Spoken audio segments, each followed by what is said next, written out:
Hi friends, good morning, good afternoon, good evening. How are you? Hope you all are good. I am also good. And I request to all my friends, viewers to follow the COVID-19 guideline, wash your hand and wear mask properly. Today we all discuss all about taxation system in our India. This video is made only for beginners, those who don't know or knowledge about our taxation system. First, we will go through our constitution, who will who is given power to collect tax from every citizen of country. Our constitution, as per Article 246, 7th schedule of the Constitution of India, give power to government to collect tax in three different lists. As per 7th schedule of the Constitution, list number 1, Union list, list number 2, State list, list number 3, concurrent list.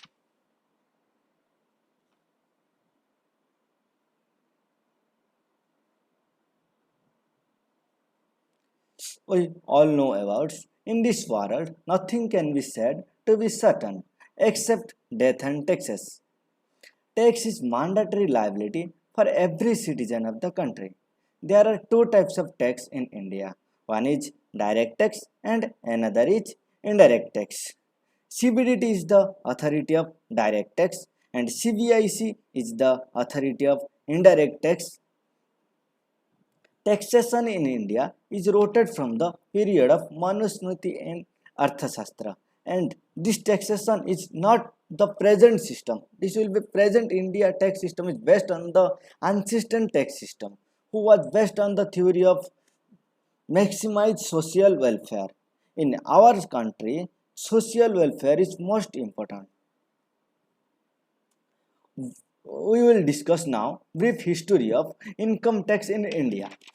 In India, this tax was introduced for the first time in 1860 by Sir James Wilson in order to meet the loss sustained by the government on account of the military mutiny of 1857. In 1928, a new income tax was passed, and again it was replaced by another new act, which was passed in 1922. This act remains in force to assessment year 1961 and 62 with numerous amendments. After after after independent, in consultation with the Ministry of Law, finally the income tax in 1961 was passed, and this was the first finance act passed after independence. The Income Tax Act 1961 has brought into force with 1st April 1962. It applies to the whole of India, including Jammu and Kashmir also. Since 1962, several amendments of far-reaching nature have been made in the income tax by the Union Budget every year.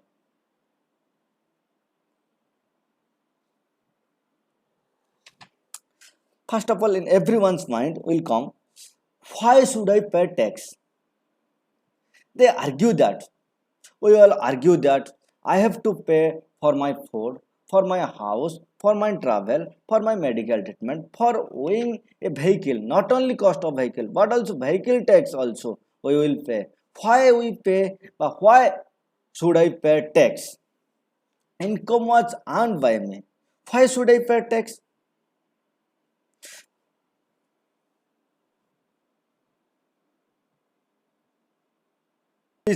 Please wait. I will see you some countries where people live tax free. There are some countries where tax is not levied by the government. These countries are 1.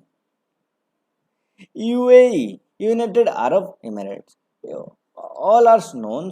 This country is earn its resources from oil. So these countries UAE and Bahrain,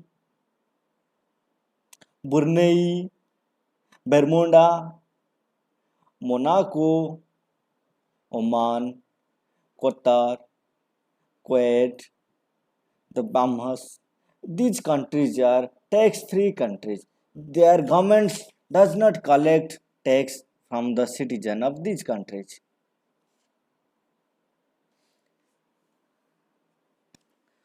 what government do from our tax. Government will collect tax from our income. So we all are known how government will expend these monies. First of all, the government provide health care through government hospitals. Usually they offer service without any cost, and education also in municipality and in rural area. Government school fees free and very much negligible. First of all, we all are knows government will poor in our economics. One line was poor will survive at the cost of rich. So we follow this adopt this.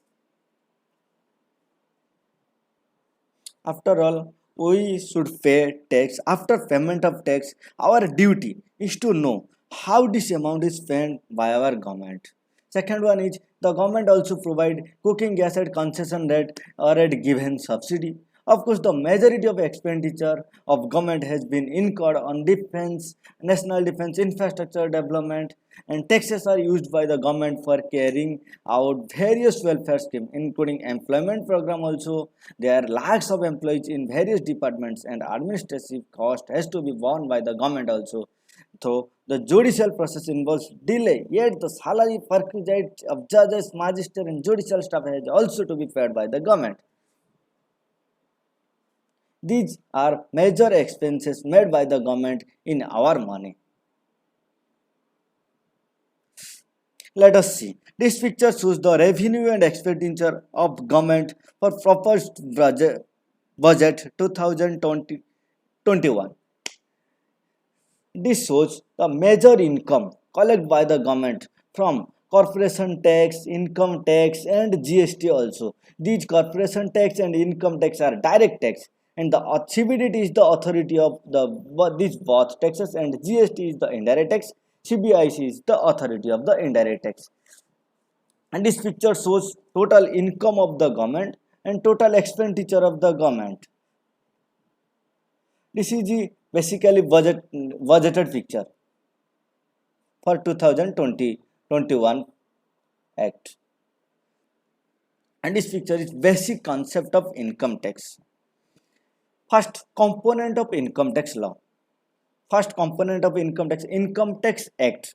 First, we all are known about what is Act, how an Act is enacted.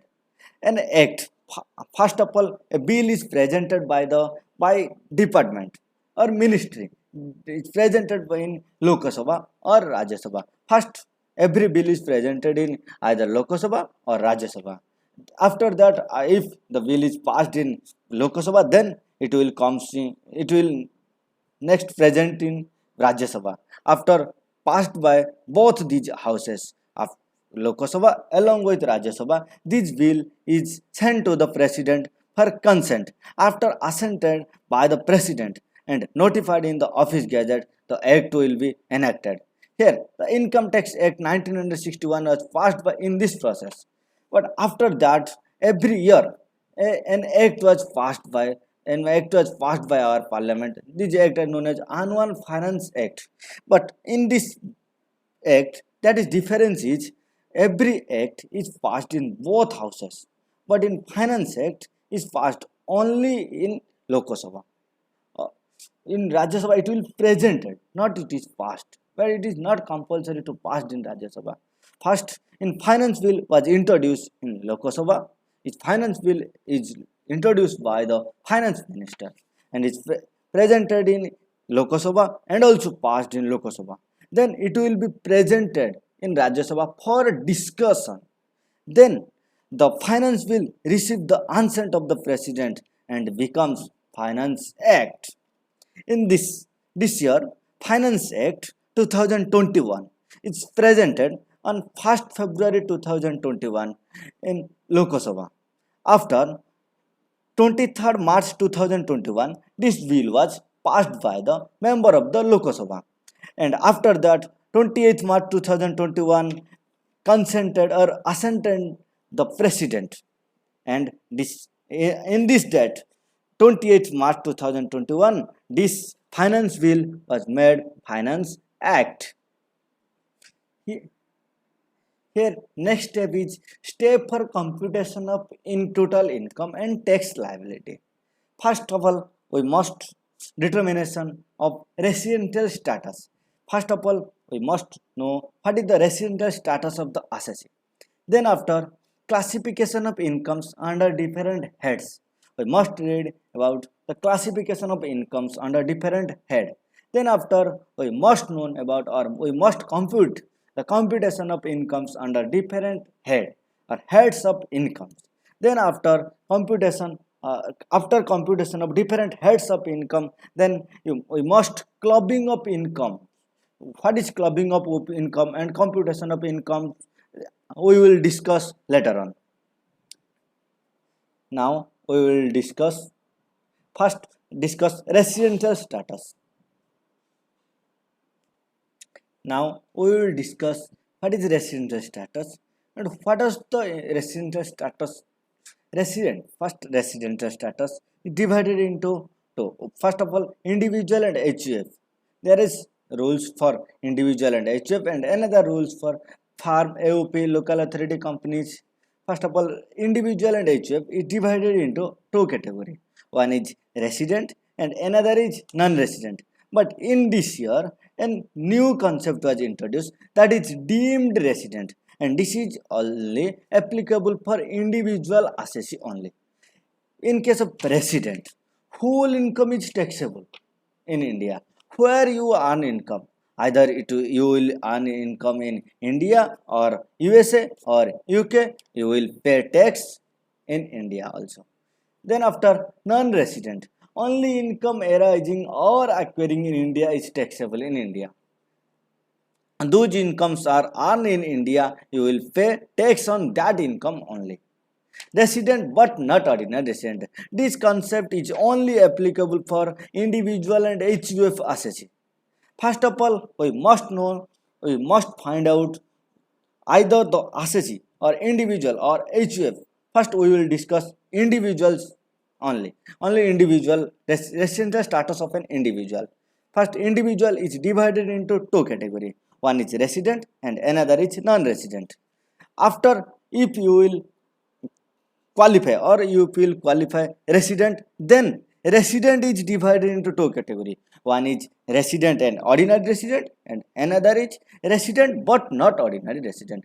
How we will find out either the assessee is either ordinary resident or resident but not ordinary resident or non-resident, we will follow.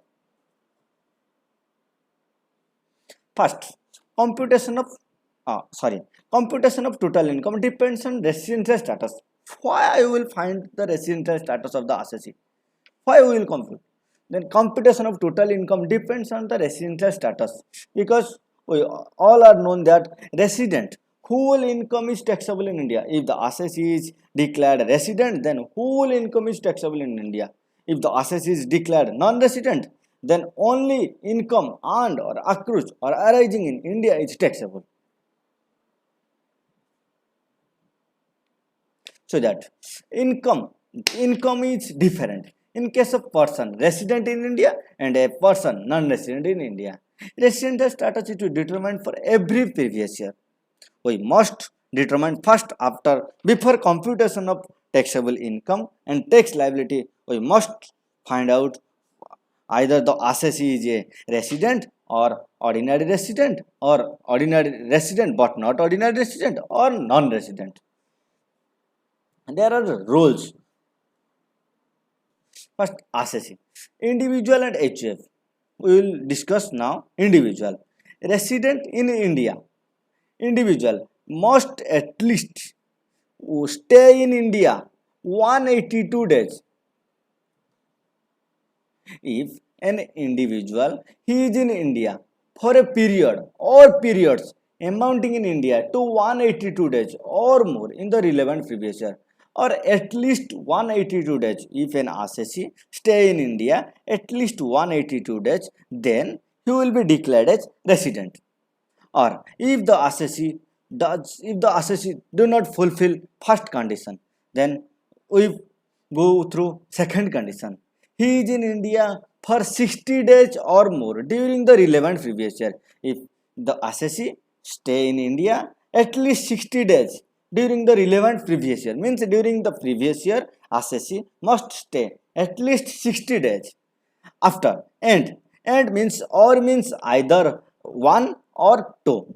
And means both. We must satisfy both conditions. First, if you will satisfy, if we will satisfy 180, if the assessee stay in India at least 182 days, then we do not go to second conditions.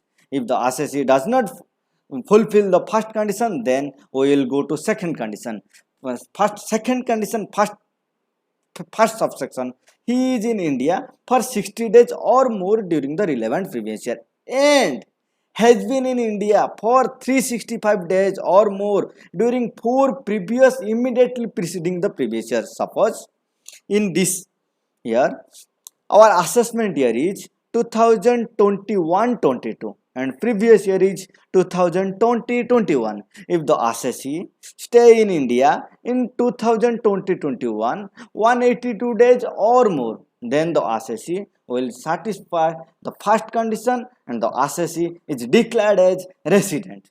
If the assessee stay in India below 182 days and above or more than or 60 days or more during the relevant previous year and 365 days during relevant immediately preceding the relevant previous year, means the relevant previous year 2020-21 preceding 4 years relevant previous year means 1920, 18, 19, 17, 18, 60, 17. We must calculate how many days he stay in India during 4 preceding immediate preceding previous year. If the assessee stay 365 days or more during 4 preceding previous year, then the assessee will be declared as resident. And this condition is only either fulfill one or fulfill both of the two. Here is some exception, and this rule exception is only for second condition, not for first condition. What is the exception? An individual who is a citizen of India and who lives in India in any previous year for the purpose of employment. Suppose an assessee is a citizen of India and who lives in India for first time, who lives in India for the purpose of employment. Second exception, for an individual who is a citizen of India and who lives in India in any previous year as a member of crew in any Indian ship. If an assessee is a member of crew membership and he lives in India during the previous year, this is second exception. Third exception is an individual who is a citizen of India or is a person of Indian origin who being outside India comes and visit to India in any previous year for the first time, then this second condition is not applicable. This second condition means 60 days or more during the relevant previous year is not applicable if these assessee, these 3 assessee stay 182 days or more, then these 3 assessee will be declared as resident. If these assessee stay more than 60 days, then this is, or less than 182 days, then this rule does not apply.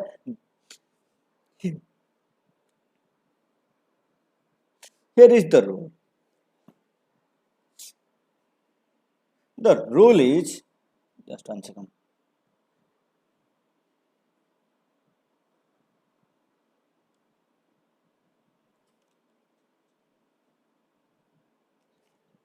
This rule is applicable only for these three types of persons.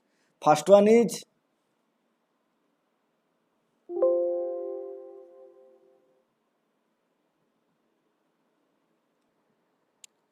for these 3 types of person, if an Indian citizen is visiting India and stay for more than 119 days, or means he must stay at least 120 days or more, but less than 182 days, and he earned his total income excluding foreign income more than 15 lakh, then the assessee will be declared as resident of India. If the assessee does not follow or stay below 119 days or 119 days or less than 119 days, then the assessee will be declared as non-resident. This is only for these three types of person: an individual who is a citizen of India and who lives India in any previous year for the purpose of employment. Second one is an individual who is a citizen of India and who lives India in any previous year as a member of crew in any Indian ship. And third is an individual who is a citizen of India and is a person of Indian origin who being outside India comes on visit to India in any previous year. First of all, we try to know what is Indian origin. Indian origin means he or any of his parent or grandparents were born in an undivided India. Undivided India means India includes Pakistan and Bangladesh also. First, days. How we calculate days? Both arrival and departure dates are included if the specific date is not mentioned.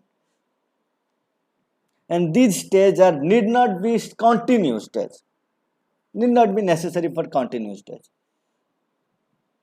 Then after we all are known, the individual first divided into two types of first was resident and non-resident. Then resident is divided into two types: resident and ordinary resident. Next, resident but not ordinary resident. First we will discuss, or we will discuss resident and ordinary resident. Here is the rule: if both the following conditions are satisfied, then the assessee will be declared as resident and ordinary resident. First one condition is he has been resident in India for at least 2 out of 10 previous immediately preceding the relevant previous year, and he has been in India for at least 730 days during 7 previous year immediately preceding the relevant previous year. Then if these both conditions satisfied, then the assessee will be declared as resident and ordinary resident.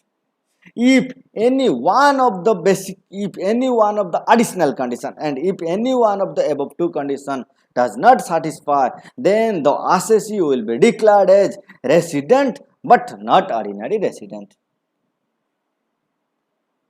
This rule is only applicable for foreign citizen or Indian citizen. If Indian citizen, then he comes, who lives India first time for his employment or as a queue membership, or a foreign citizen who is foreign or Indian citizen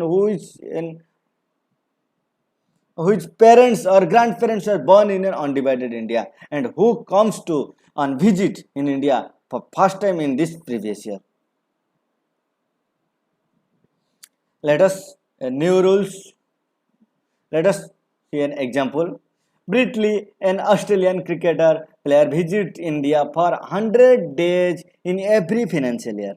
This has been his practice for the past 10 financial years. Find out his residential status for the assessment year 2021 and 22.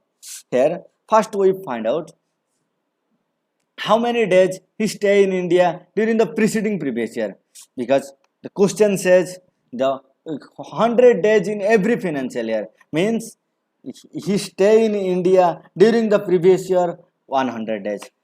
Then the first basic condition does not satisfy. First basic condition was he must stay at least 182 days during the relevant previous year. Mr. Brett Lee was stay only for 100 days in the preceding previous year. Here, for preceding previous year, we will calculate how many days he stay in India in 4 preceding previous year. Means 2019-20, 2018-19, 2017-18, 2016-18. He continuously stay 100 days in each year. Then total 400 days. So second basic condition, second formula speaks about he stay at least 60 days in India and 365 days during preceding previous year. So first he satisfy 60 days. He will stay in India 100 days in this year, and he stay during preceding previous year 400 days. So he satisfied Mr. Britley has been in India for a period more than 60 days during previous year 2020-21, and for a period of more than 365 days, means 400 days he stay in India during the 4 immediate preceding previous year. Therefore, since he satisfies one of the basic condition under provision 6 subsection 1, he will be declared as resident. Then after we will find out either briefly either ordinary resident or resident but not ordinary resident. Here we will compute for last 7 preceding previous year along with 10 preceding previous year. If we will declare as 2-year resident out of 10 preceding previous year, and second condition is he must stay at least 730 days during 7 preceding previous year. In this case 7 preceding previous year Britley stay only for 700 days, so he does not satisfy second basic condition, or he does not stay 730 days or more during 7 preceding previous year. So the Britley is declared as resident but not ordinary resident. In second case, would your answer change if above facts relate to Srinath, an Indian citizen who resides in Australia and represent the Australian cricket team? First, second condition is an Indian citizen who reside in Australia. In the above fact relate to Mr. Srinath, an Indian citizen who is resident in Australia, who residing in Australia, comes and visit to India first time India. He would be treated as non-resident in India irrespective of the total income, excluding income from foreign sources. Since he stay in India in the current financial year, in any case less than 120 days, he does not satisfy the second or exceptional case. In third, what would be the answer if Srinath has visited India for 120 days instead of 100 days every year? Then he satisfy first basic condition, he must stay more than 182 days during the previous year. Then he must stay at least 365 days. He will stay 400 days during preceding 4 previous year. Here he will satisfy both.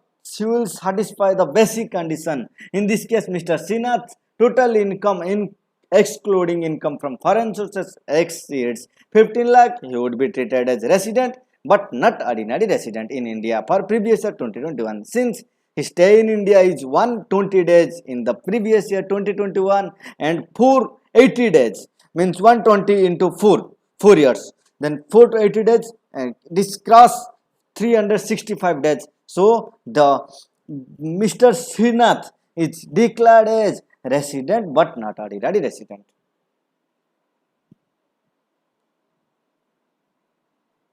Here is the next concept we will discuss. How many heads of income? Here the heads of income is 5 heads of income. First one is income from salary. Second one is income from house property. Third one is income from business and profession. Fourth one is income from capital gains, and fifth one is income from other sources.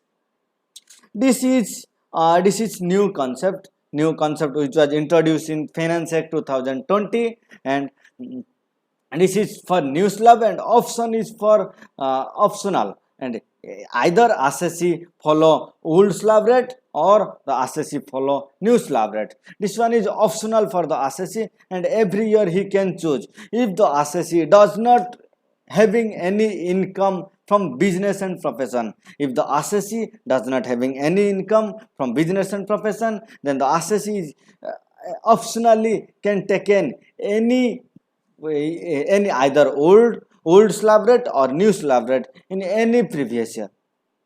In case of old slab rate, up to 2.5 lakh, income tax rate is nil. In case of new syllabus, that is also nil. But in case of old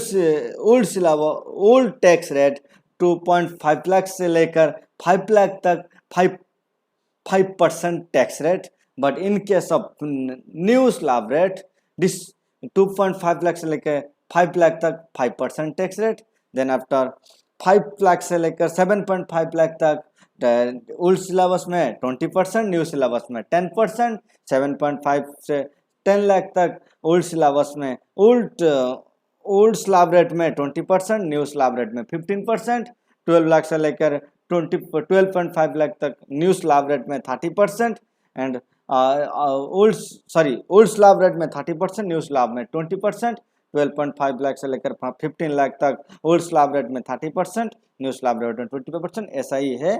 new slab rate लेने के लिए आप लोग को बहुत सारा deduction है, उसको छोड़ना पड़ेगा। We can not claim about 70 deduction and exemption including leave travel allowances, house rent allowances, standard deduction, chapter VI deduction including ATC also, mediclaim premium, loss on house property, जो में we will take this 2 lakh in 24B, family pension also,